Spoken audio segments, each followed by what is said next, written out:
In this guide, I will share with you how to transfer money from Novo Banco to any bank. For example, I want to use Wise transfer.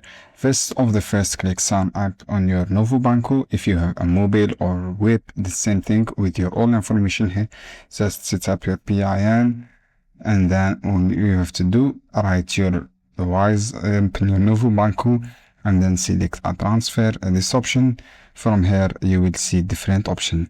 Select international transfer if you want to make international transfer, and then click on this Wise account. In this case, because I want to use my Wise account, and then choose your Wise account, your details such your IBAN, copy your all IBAN details, and then copy paste here your IBAN. From here choose a transfer as I say, and then choose your IBAN. After that, write your amount you want to transfer. Choose your amount here, for example 20 euro or something like this, and then click transfer or send. I use international as I say, or zone euro, this one or this one, it's same thing guys.